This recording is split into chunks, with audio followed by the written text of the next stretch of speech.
Magic Tree House, Book Number 54, A Merlin Mission, Balto of the Blue Dawn, by Mary Pope Osborne.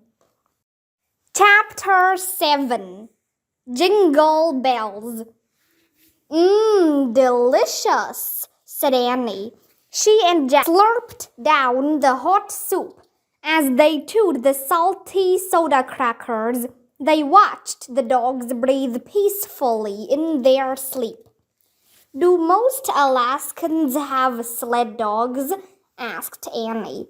Many do, said Ed, resting in his armchair near the fire. But the day is coming when dogs won't be used much anymore, except for racing. I can see it happening already. Small planes will get better and take over the long trips. Cars will improve, and roads too. Soon enough, we'll have vehicles that go through deep snow in no time. That's good in a way, said Jack. It'll help medicine travel faster. But it's sad too, said Annie. I'm with you, Missy, said Ed, looking at the sleeping dogs. Breaks the heart of an old-timer like me. People have used sled dogs for hundreds of years in this territory. I myself have known many brave dogs during my lifetime.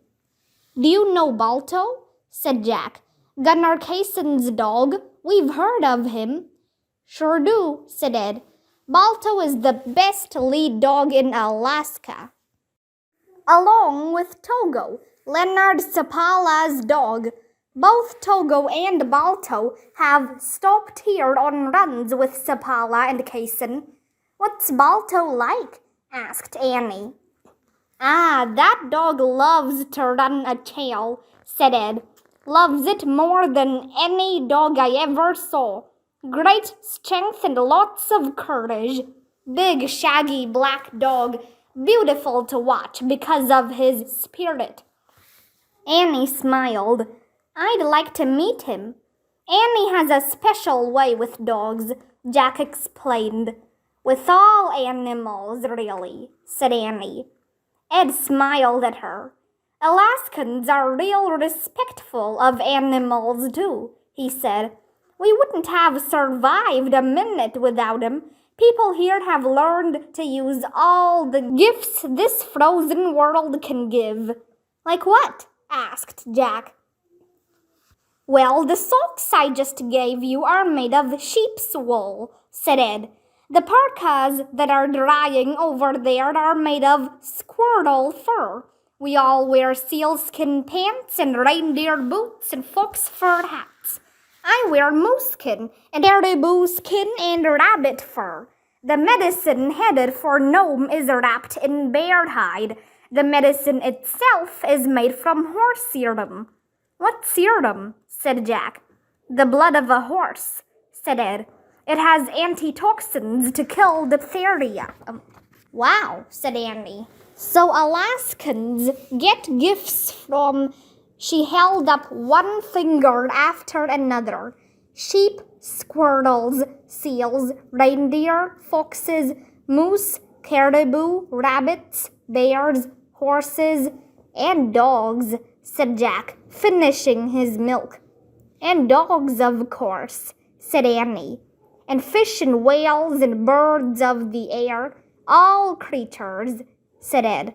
So everything's connected, said Annie. That's right, said Ed, nodding. Eventually, it all becomes one thing. The people, the land, the animals, the sea, the air. It becomes Alaska. Cool, said Jack. The three of them stared for a long moment at the dogs. Some of the huskies paddled the air with their paws, as if they were dreaming about running over the trail. Ed yawned, and his eyes started to close. A moment later, his head drooped forward, and he was snoring. Jack quietly put down his spoon. He tiptoed to the stove and grabbed his fur boots. They were dry, but his socks were still damp. So he pulled the boots over the big pair of socks Ed had given him. "It's time to head to Solomon," he whispered to Annie. "We have to finish what we came here to do." Annie nodded. Ed snored loudly as Jack and Annie silently pulled on their fur parkas. They grabbed their mittens and slipped over to the dogs and gently woke them. The dogs jumped to their feet. Even though there were whines and yips, Ed kept snoring. "Thanks, Ed," Jack whispered to the sleeping man. "Yeah, thanks for being so nice to us and the dogs," whispered Annie. Then, very quietly, she led the team out of the log cabin. Jack followed, closing the door behind them. Outside, the wind and snow were blowing wildly. Jack and Annie pulled off their mittens long enough to harness the team. They nimbly hooked the dogs to tug lines, neck lines, and the tow line. "Ready?" Jack shouted above the wind. "I hope Ed doesn't worry about us when he wakes up," Annie shouted back. "Oh man, I just thought of something," said Jack. "What?" "Stardust," said Jack. "For Ed." "Yes," said Annie. Leaving the dogs waiting for a moment, she and Jack hurried back to the cabin, slipped inside, and closed the door. Ed was still snoring.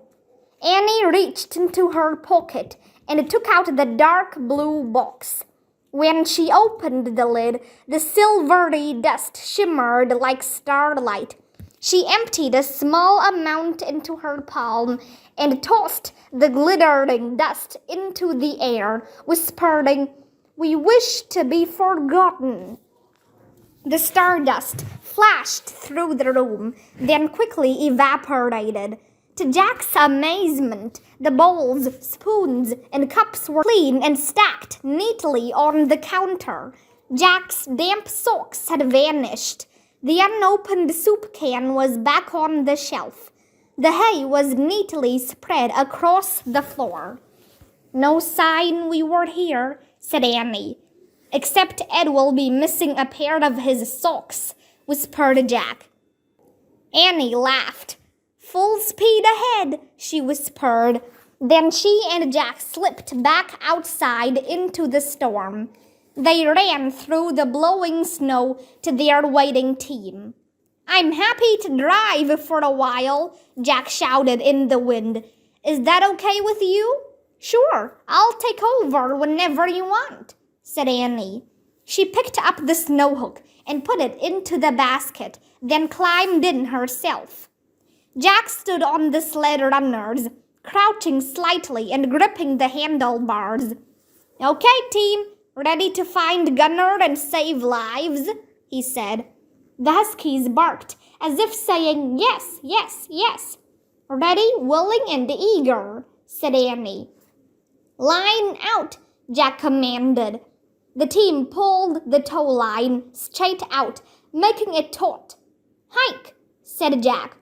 The 8 huskies surged forward. Bells jingling, the team raced away from the roadhouse of Port Safety, pulling the sled through the blizzard.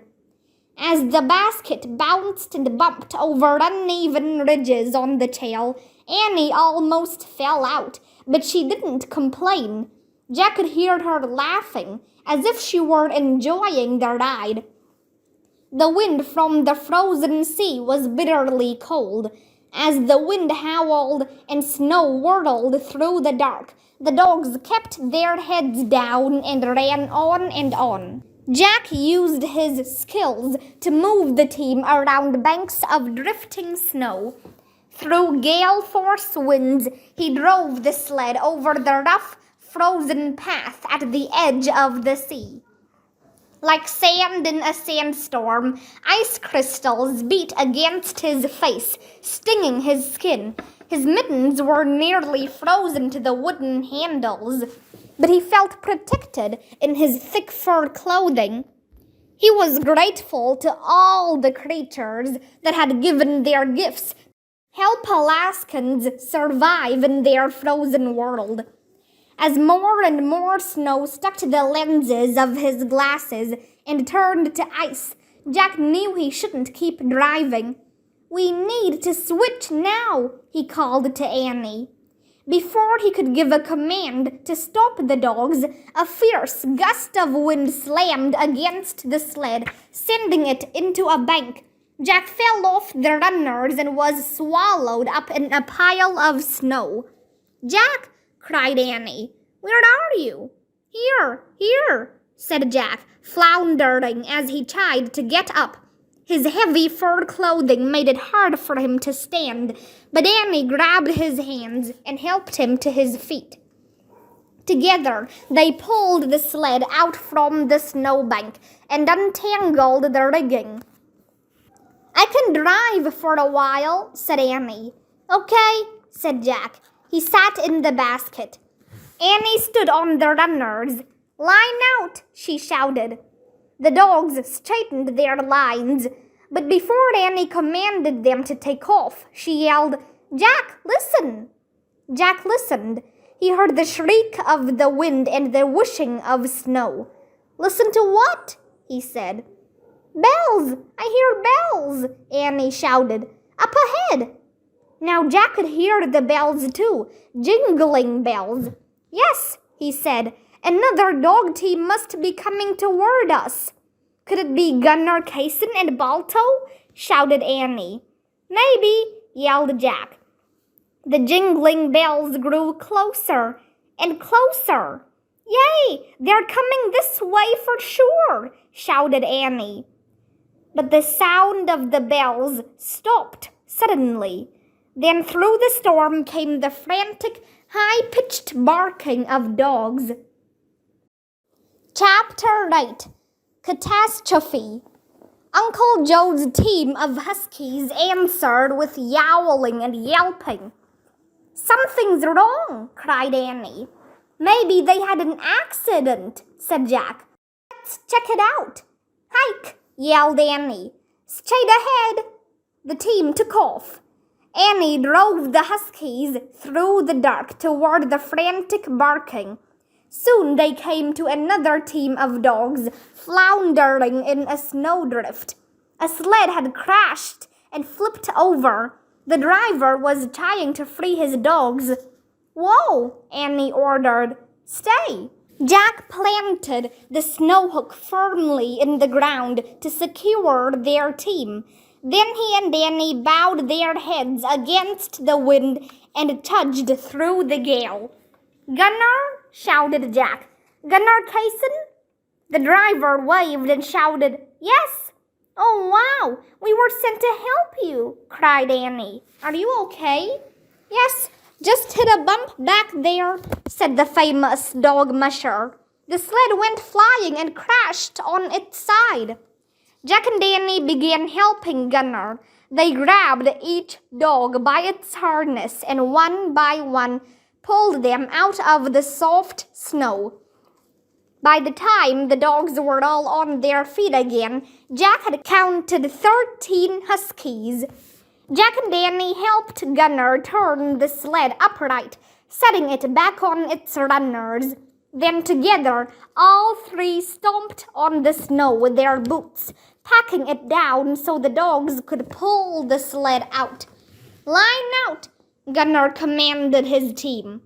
Soon the dogs were lined up in pairs in front of the sled, with a single dog in the lead. "Wait, is that Balto?" shouted Annie. "Yes," said Gunner. Annie hurried to the front of the line. "Hi, Balto." Balto barked a greeting and leapt up to lick Annie's face. The bells on his collar jingled wildly. She laughed and hugged him. "I've wanted to meet you for a long time," she shouted. "Do you have the medicine for gnome?" Jack asked Gunner. "Yes," the musher said, leaning over the sled. "It's right here." "Oh, no. No what?" said Jack. "What's wrong?" "The package is missing," Gunner yelled. "Missing?" said Jack. "Where is it?" cried Gunner. Where is it? Where is it? Jack echoed. It was tied to the sled, shouted Gunnar. This is a catastrophe. In the biting wind, the musher fell to his knees and frantically dug through the snow, looking for the medicine package. What's wrong? Annie called from the front of the line of dogs. Jack ran to her. He lost the medicine. It fell off his sled, he said. We have to help him find it. Wait, said Annie. I'll bet Balto can find it. She crouched beside the lead dog and unhooked his tug line and neckline. No, don't unhook him, said Jack. We can't lose Balto too. We won't lose him, said Annie. He can help. She grabbed the lead dog's head between her mittens and put her face close to his, saying words Jack couldn't hear. Then she released Balto. Find the medicine! Find it now! Annie yelled. While Gunnar crawled around in the snow looking for the package, Balto took off in the direction his team had come. With his nose to the ground, the husky trotted back down the trail.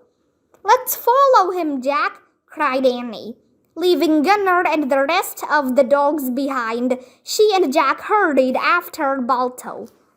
They trudged through the snowstorm after the eager dog, following the jingling of his collar bells. When Jack and Annie reached Balto, he was whining and digging through the snow. I think he found it, Annie shouted. Jack felt around in the wind-swept snow until he touched something soft and solid. He pulled a heavy, fur-wrapped bag out of the snow and struggled to stand up with it. Great job, Balto! You found it, shouted Annie. Gunnar, Jack yelled. We found the package. But his voice didn't carry through the storm. Let's take it to him, he said to Annie. Balto started back the way they'd come, his collar bells jingling. Carrying the package of life-saving medicine, Jack followed Balto and Annie. When they reached Gunnar's team, Annie quickly hooked Balto to the front of the line. Then she and Jack hurried to Gunnar. The musher was still on his knees, not far from the sled, wildly shoveling through the snow with his hands. Gunnar, it's okay, shouted Jack. We have the package. It was back there. It must have fallen out when you hit the bump. Balto found it, said Annie. Gunnar gave a happy shout and staggered to his feet. Jack handed over the fur-wrapped package, and Gunnar tied it tightly to his sled. You go ahead, we'll follow you, Jack shouted. We can help you if you need us again, said Annie. Thank you, shouted Gunnar Kaysen. I won't forget you, thank you. Annie yelled goodbye to Balto. Then she and Jack hurried back through whirling snow to their own sled. The huskies greeted them noisily. Ready, team, Jack yelled, pulling up the snow hook. You're going to follow Balto. Can I drive? Annie shouted. Sure, we can switch places at port safety if you want, said Jack. As he climbed into the basket, Jack thought about the port safety roadhouse. He wondered if Gunnar planned to stop there. It would be weird to meet Ed all over again, as if for the first time. Annie stood on the runners and waited. Soon jingling bells could be heard. Moments later, Gunnar's team dashed by. With Balto in the lead, all 13 huskies pulled the musher and his sled over the snow. As the jingling faded into the night, Annie shouted, Hike! The 8 huskies bolted forward and got back on the trail, dashing after Balto's team.